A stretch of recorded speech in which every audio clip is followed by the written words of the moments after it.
Allora, rieccoci qui, bisogna fare delle osservazioni, riprendiamo un po' da voi tre e poi andiamo anche dall'altra parte, sentiamo anche gli industriali e il commercio, perché ne sono venute fuori di cose.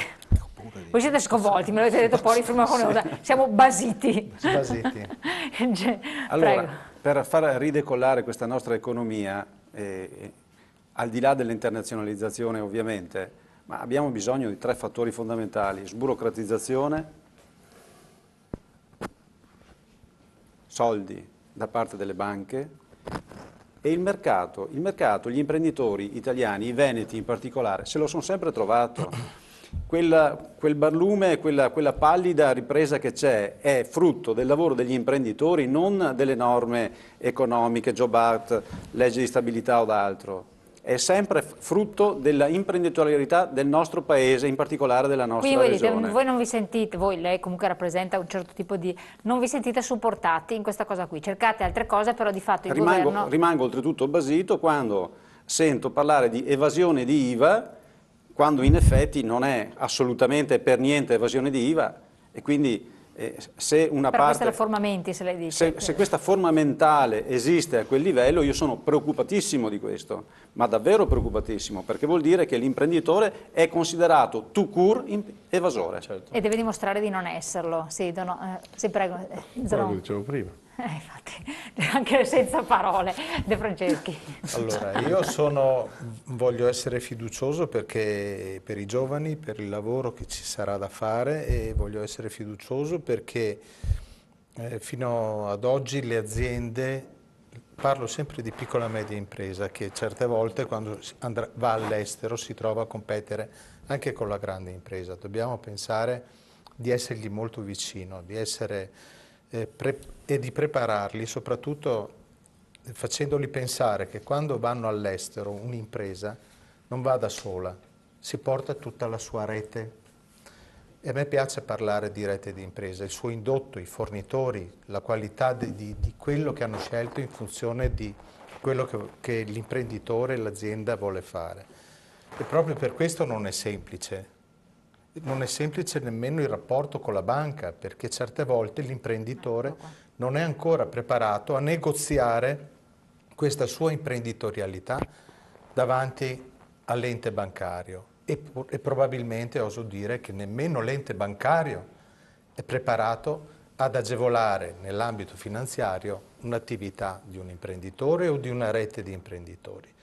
Proprio per questo io so benissimo che il 2015-2016 vedrà anche determinati fondi stranieri che si stanno strutturando per settore, per segmento, a venire a fare spesa potenzialmente della nostra capacità imprenditoriale. Questo è a nostro vantaggio oppure no? Cioè spesa in che senso? A mio avviso che è importante il risultato finale.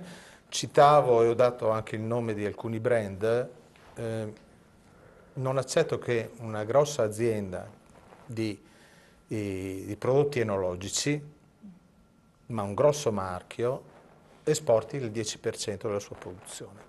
Quindi siamo ancora anche noi indietro. Quindi siamo indietro. Indietro. E questo me lo ha detto il suo presidente, e dopo vi comunicherò eventualmente il dato, ma nello stesso tempo capisco che c'è molto da fare. E siamo davanti a un'azienda che non è in mano a fondi, a capitali, ma è in mano al capitale dell'imprenditore ancora. Come molte aziende nostre. Ma soprattutto la piccola e media impresa, che è vessata da tasse, è vessata per definizione che un imprenditore, un libero professionista sia un evasore.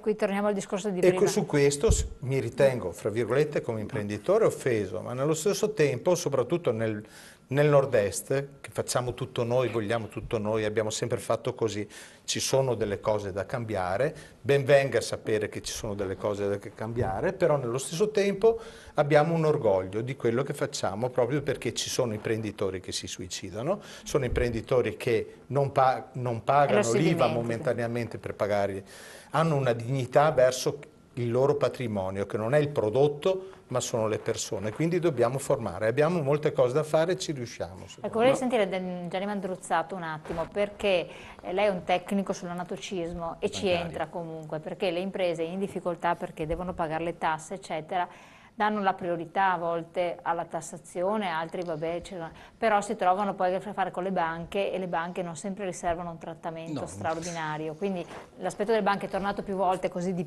parlandone, però ha un peso. No, la banca spesso non agevola perché vabbè, come sempre, il sistema bancario italiano è in ritardo come tutti gli altri sistemi rispetto a quello europeo. Noi abbiamo sempre pagato troppo il credito, anche quando era, diciamo, molto disponibile, quindi prima della crisi, figuriamoci dopo, quando c'è stata la crisi, c'è stata la restrizione del credito. La banca non aiuta, insomma, la banca è un'impresa, fa i propri interessi e quindi nel momento di restrizione, diciamo, spesso, lo vediamo sempre tutti noi, non aiuta anche a quello che potrebbe essere anche un interesse anche della stessa banca, che è quello del rientro di capitali, che è stata la tendenza di questi ultimi anni. Insomma, cosa succede? Quindi a cosa porre attenzione in modo particolare? Beh, qui l'attenzione purtroppo c'è stato quello del costo. Il costo, il mio lavoro è quello di analizzare il costo del credito e vediamo sempre un costo piuttosto molto più alto di quello degli altri paesi. Nonostante ci sia una normativa in Italia che in altri paesi non c'è, per esempio parlo della legge sull'usura, che questo purtroppo non ha agevolato una discesa del costo del credito, e comunque non... Però qualcosa è cambiato da quando siete scesi in campo voi? Le banche stanno un po' più attente? Poco. Non c'è stato quindi un miglioramento? Ma non c'è un comportamento univoco. Non dico nel sostenere le famiglie o le imprese, perché noi abbiamo visto che è un problema. Parlo per quanto riguarda Non lo sentono come un loro problema. Eccolo là. Invece per quanto riguarda gli interessi, per il vostro lavoro, da quando siete scesi in campo, non stanno più attente le banche? Non molto. Perché voi esistete da qualche anno in fondo, da molti, diciamo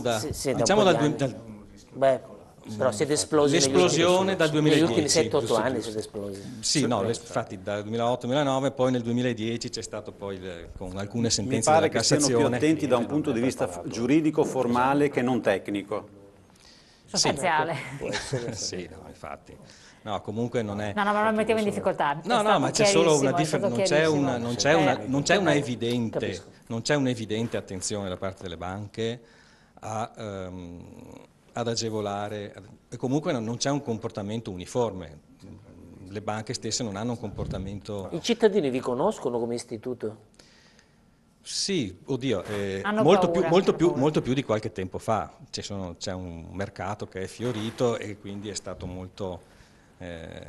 ci sono stati diversi comportamenti diversi. C'è molta paura. Dottor Carniello, voglio sentire anche il suo punto di vista. Lei è imprenditore, settore?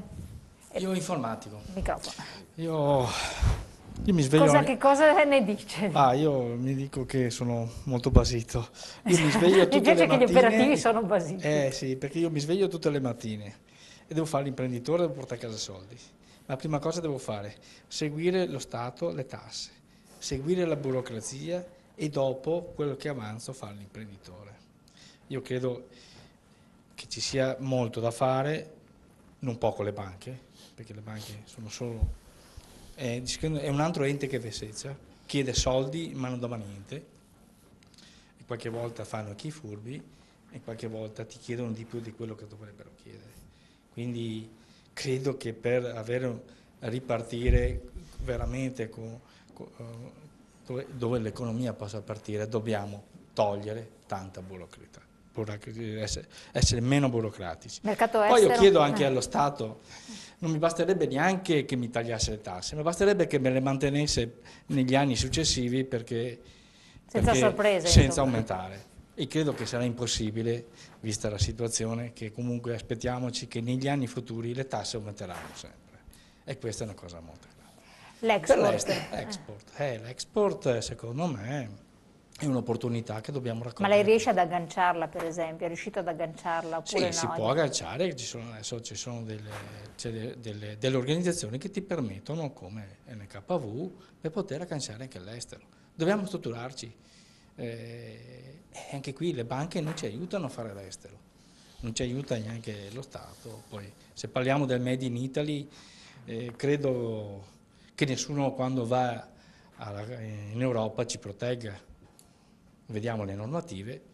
Per Quindi vi essere un sentite prodotto Made in soli? Italy basta prendere un prodotto all'estero, confezionarlo in Italia e riportarlo all'estero, questo è Made in Italy. No, ci sono tante altre regole perché sia un prodotto Made in Italy.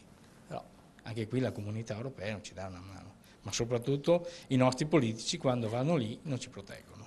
Quindi semestre italiano in Europa, non avete Poco, nessun nulla e tipo di zero. risultato. Molto vicino Secondo a zero. lei, visto che si occupa del mercato cinese, i rapporti tra internazionalizzazione, Italia, Cina, eccetera, qual è l'errore più frequente che le nostre imprese fanno e che agli occhi della Cina fa il governo italiano nel non supportarle? Quindi visto anche dal di fuori, so che è difficile perché lei ormai è mezzo italiano, per cui, però conosce la realtà cinese. Sì, allora io mi chiamo Liu Yanping, sono il responsabile di servizi di internazionalizzazione presso Euro Interim International. Io vorrei approfittare di questa occasione per esprimere la mia gratitudine per l'Italia, perché è il paese che mi ospita. Allora, io in Italia mi occupo proprio di quello di assistere le aziende italiane per andare all'estero. Essendo cinese, quindi sono più specializzato per la Cina. Vi assicuro che i cinesi amano tantissimo i prodotti italiani, amano anche l'Italia. Quindi ci sono opportunità per Sì, l'Italia? non è per niente che ho letto sul giornale che per Expo 2015 sono previsti 1 milione di arrivo di cinesi. Questo per testimoniare la simpatia, l'interesse di cinesi, anche di imprenditori cinesi per l'Italia. Lei mi chiedeva qual è l'errore dell'Italia, delle imprese italiane nei confronti della Cina. Sicuramente il primo ostacolo sarà quello linguistico, perché non tutti i cinesi sanno parlare l'italiano, forse l'inglese. Sì. Quindi se uno vuole lavorare con la Cina o deve assumere qualcuno in Italia che parli cinese, oppure, quindi un costo, un problema di un costo. Oppure deve trovare un partner cinese in Cina che parli inglese, che si possa dialogare.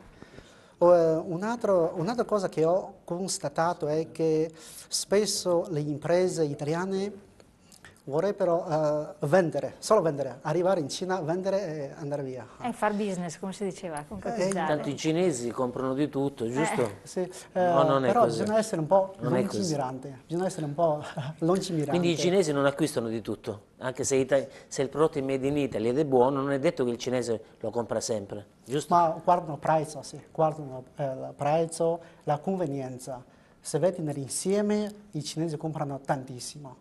Per esempio, nel settore metalmeccanico, i cinesi considerano la Germania numero 1, l'Italia subito numero 2, quindi anche nel mondo metalmeccanico i cinesi... Quindi ci sono settori che bisogna appunto stare attenti, quindi non è così tutto rose e fiori quel che sembra, chiarissimo. Sì, anche il settore di moda, per esempio, i cinesi amano tantissimo. I brand però, e poi ritorniamo... Sì, però sono tutti italiani. Infatti. Allora, facciamo il giro di chiusura perché mi segnalano che il tempo vola. Zanon, in conclusione, che cosa si sente di dire?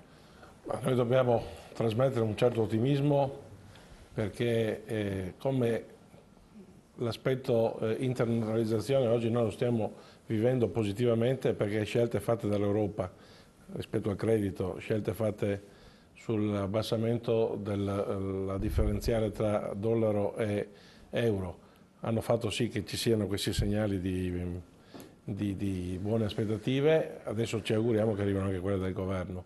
Mi dispiace che è andato via il senatore perché finora forse il modo di concepire che c'è e il tempo necessario perché tutti quei piccoli particolari possano diventare poi alla fine un progetto sul sistema paese che sia meno costoso negli oneri fissi e che possa permettere di liberare delle economie per far rilanciare il paese loro ce lo promettono, noi forse siamo un po' scettici, qualche volta ci ricrediamo, ma solo per un giorno, perché la stampa dice un giorno bene, 3 giorni male, rispetto agli indici economici reali, e di conseguenza quando questo o il prossimo governo, comunque sappiamo che in Italia c'è sempre possibilità di pensare al prossimo governo, possa in qualche modo veramente capire che o si fanno i tagli strutturali, quelli seri, o altrimenti ci si racconta sempre delle favole. E si mette sempre di più la generazione futura in condizione di non trovare grandi risorse per... E allora internazionalizzare loro perché se ne vanno all'estero. Che merita un futuro migliore. Per quanto ci riguarda a livello locale, tra poco si vota in regione, siamo molto preoccupati di quello che stiamo leggendo nei giornali perché per noi la regione rimane un baluardo, anche se a livello centrale cercano di depotenziare perché alcune scelte erano state poco felici. Noi che arriviamo dal Veneto, Venezia che sta diventando città metropolitana, che non è una cosa da poco perché è evidente che si va a ragionare in una città piccola già molto fragile da 1000 problematiche, di un'ipotesi che non può essere un'ipotesi fine a se stessa, ma che forse è l'inizio, una volta che partirà, di un Veneto che dovrebbe essere metropolitano. Cioè, sì, quindi il sindaco di Venezia e di Mestre sarà sindaco della città metropolitana, di questo aggregato che comprende la provincia, giusto, i confini della provincia. Questo è quello che noi oggi sappiamo come ipotesi prioritaria, di conseguenza ci auguriamo che sia un lungo percorso, prima che veda consolidare una Venezia totalmente metropolitana, ma soprattutto dopo il Veneto, perché fa da ridere, qua parliamo con chi rappresenta la Cina, pensare di essere una città metropolitana non abbiamo neanche 1 milione di abitanti. Quindi può essere una giusta intuizione, ma sicuramente è solo l'inizio di un percorso che sarà molto più complesso. Per chi andrà a gestire Venezia deve sapere che ha 2 obiettivi. È il must più importante che abbiamo nel Veneto, ma è anche sotto certi aspetti quella parte che fa emergere un modo di fare politica che oggi non è più accettabile. Ci sono 6.000 dipendenti pubblici in provincia di Venezia su 380-400.000 abitanti. Mi sembra che sia un eccesso. Questo a buon intenditore se lo ribadirà nelle opportune sedi. Donofrio, una battuta finale. Sì, abbiamo toccato poco alla fine il tema di come sostenere le nostre aziende alla conquista Secondo lei di dei che cosa ci sarebbe internazionali. bisogno? Perché... Il mondo sta crescendo, l'ambizione non può essere quella di non decrescere, che mi sembra l'obiettivo primario in questo momento del governo, ma deve essere quello di agganciare i migliori tassi di crescita. Per farlo dobbiamo guardare molto bene al nostro sistema manifatturiero e a fronteggiare la realtà. C'è bisogno di investire sulle nostre aziende per creare competenze e managerialità. Il tema non è in quali mercati aggredire, ma mettere in condizione le nostre aziende di raggiungere... Ma secondo lei il governo sta facendo qualcosa? Sono i passi giusti? Quelli che già ne sono stati annunciati con la legge di stabilità, per forza? Indubbiamente un quadro competitivo migliore è strettamente necessario, condizione imprescindibile, ma dovendo fronteggiare notevoli investimenti, io invito a capire di che realtà industriali stiamo parlando, perché a parte una piccola percentuale che fa un grandissimo lavoro di esportatori abituali, il tema è portare tutti gli altri nelle condizioni di esportare. C'è bisogno di notevoli investimenti, portare competenze dentro le aziende e farle crescere. Per fare questo serve un sistema molto più recettivo agli investimenti e un passaggio molto semplice, già semplicemente defiscalizzare gli utili reinvestiti in azienda, per quei pochi che ancora ne fanno sarebbe un grandissimo stimolo a investire su noi stessi per metterci poi nelle condizioni di andare all'estero e aggredire i mercati. Solo una battuta sul tema Venezia. Noi parlavamo appunto, come giustamente ha segnalato anche il console onorario, attenzione che il piccolo imprenditore si alza, fattura, non incassa, non versa l'IVA e diventa un evasore. Abbiamo amministratori locali che hanno fatto del territorio con la maggiore concentrazione di risorse e di asset su cui investire del pianeta un sistema al limite del tracollo finanziario. Questa cosa è impensabile, cioè è un mix, non lo so, possiamo chiamare nella migliore delle ipotesi di incapacità, ma se non sappiamo mettere a reddito, perché quello che direbbe un imprenditore, far rendere forse il più ricco territorio del mondo, allora a questo punto non mi fate la domanda perché gli imprenditori non credo più nella politica. Se con quattro capannoni e 2 torni si tiene in piedi il sistema paese e con Venezia non riusciamo neanche a chiudere un bilancio in Una attivo. sfida in salita. Zacariotto si vede davanti un panorama difficilotto, diciamo un pochettino. Una battuta proprio, Gozzi, perché siamo in chiusura. Certo. La battuta è che le sfide del futuro per quanto riguarda il Veneto sono delle partite IVA, dei piccoli commercianti, dei piccoli artigiani. I politici devono necessariamente avere un occhio di riguardo in tutta questa arco di piccole partite IVA. Sembra che ci sia adesso, c'è o non c'è questa attenzione? Oggi secondo me non c'è, ci deve essere perché questo per il Veneto è il futuro. Chiarissimo. No, per ultima faccio la Presidente Zacariotto. Prego, Console. Dopo aver sentito la serata e aver capito quali sono i punti di vista un po' di tutti, svesto l'abito del console e mi metto quello della rappresentante di piccole e micro imprese e mi domando, devo fare da solo, devo pagare più tasse perché così è, devo andare in quale direzione, devo andare verso l'estero e quindi devo completamente smitizzare il nord-est come locomotiva e quindi da che parte arriveranno questi aiuti? Dobbiamo arrangiarci? Siamo pronti a farlo. Beh, almeno c'è grinta, Francesco, una battuta. Certo, siamo pronti a farlo proprio per questo. Almeno c'è grinta, non c'è... No, per questo... Già lo sapevate sostanzialmente. Ho trovato anche la determinazione di mettermi assieme, perché prima parlavo di reti, io sono una rete e mi metto assieme a altre Quindi da persone soli non con si può, competenze. Da soli non si può. Gonzato. Ma io penso che appunto sia bene non guardare sempre gli scenari perché sono 8 anni da quando è iniziata la crisi che ogni volta diciamo stiamo uscendo dalla crisi, quindi io penso che gli imprenditori, gli imprenditori invece penso che abbiano la forza proprio interna, se lo dicevano loro anche i colleghi prima, per affrontarla. Io penso su 3 direzioni. La prima, l'internazionalizzazione dell'impresa, che non è delocalizzazione ma è presidio di mercati. La Cina, se la vuoi conquistare, fra virgolette, va a fare in questo modo. Però il secondo aspetto che viene sottovalutato, e gli americani, gli Stati Uniti invece l'hanno imparato, dobbiamo far tornare il manifatturiero qui, perché in Cina sempre loro comprano, ma comprano il made in Italy e quindi noi dobbiamo stare attenti che la componentistica del bene sia tutto fatto made in Italy, quindi il manifatturiero ritorna, se il manifatturiero ritorna aumenta il PIL, aumentano i consumi e quindi possiamo sicuramente avere. Terza battuta, la piccola e media impresa può affrontare i mercati internazionali solo se cambia dimensione, lo può fare in 2 modi, o perché diventa media e grande impresa e non ci interessa in questo dibattito, oppure quello che insomma noi da anni lo diciamo, se si forma, se si aggrega, perché in questo modo ha 2 grossi vantaggi. Il primo, capacità di presidio del mercato che è tipico della multinazionale, ma mantiene però la flessibilità che è tipica della piccola impresa. Zacariotto, chiusura. Sì, io credo guai ad avere uno spirito di rassegnazione, nel senso che dobbiamo sempre credere che attraverso quello che si è detto anche qua, un sistema di squadra, è possibile affrontare i problemi, prendendo proprio ad esempio quello che avviene in politica, che la frammentazione porta alla distruzione e ad allungare i tempi di soluzione dei problemi.